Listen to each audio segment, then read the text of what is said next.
नेपाल सरकारलाई खबरदारी गर्दै गर्दाखेरि राम्रा कामको प्रशंसा पनि गर्नुपर्छ के। जस्तो त्यत्रो ठुलो मन्त्रीमण्डल थियो, घटाएर 16-17 जनामा राखेको छ।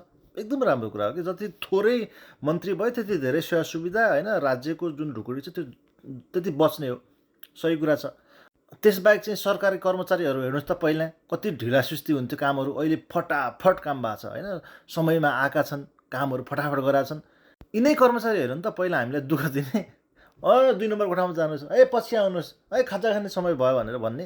अहिले हेर्नु त फटाफट काम गराएका छन् होइन। नेतृत्व सहित मान्छेहरू भयो भने अनि कर्मचारी त तह लाग्दो रहेछन् भन्ने देखियो नि त होइन। इभन त्यो लाइसेन्सकै कुराहरू हेर्नुहोस्, फटाफट आउने भन्ने बनाएको छ होइन। पासपोर्टको कुराहरूमा त्यस्तै कुरा आछ होइन। राम्रो कुराहरू चाहिँ धेरै आछ। एसएलसी पछि हेर्नुहोस् न, रिजल्ट कति लामो समय लाग्थ्यो कि 1 महिनामा रिजल्ट निकाल्ने भनेको छ कि। कामहरू चाहिँ भएको छन्। सुशासनको पक्षमा नेपाल सरकारले धेरै राम्रा कामहरू गरेका छन्। सुशासन बाहेक चाहिँ तपाईँको विकासमा अनि त्यसपछि निर्माणमा पनि चाहिँ त्यत्तिकै ध्यान दियोस् र शान्ति कायम गर्नलाई, जनतालाई चाहिँ खुसी पार्नलाई पनि त्यति नै काम गरोस् भनेर चाहिँ मेरो भनाइ हो।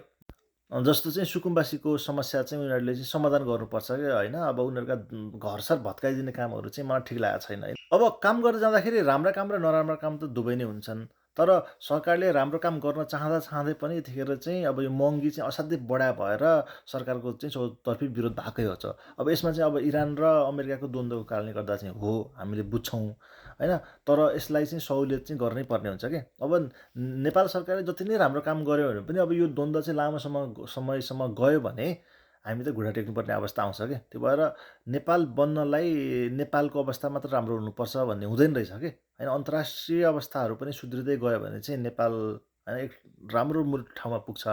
नत्र त अब हामीलाई गाह्रो हुन्छ भन्ने देखियो नि त। अब महँगी देख्नु भएको छ, त्यस्तो बढाएको छ। यो सरकारले महँगी बढा त होइन नि त, अब त्यो त परिस्थिति बस भएको हो होइन। त्यही भएर बालन सरकारलाई विरोधकै लागि पनि विरोध नगरौँ होइन। विरोध गर्ने ठाउँमा विरोध गरौँ। जस्तो हिजो आइफोनको कुरा आयो, सबैले विरोध गरे नि त।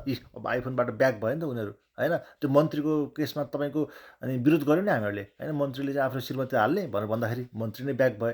यसरी विरोध गऱ्यो भने चाहिँ उनीहरूले चाहिँ गलत निर्णय लिनबाट उनीहरू चाहिँ रोकिन्छन् कि।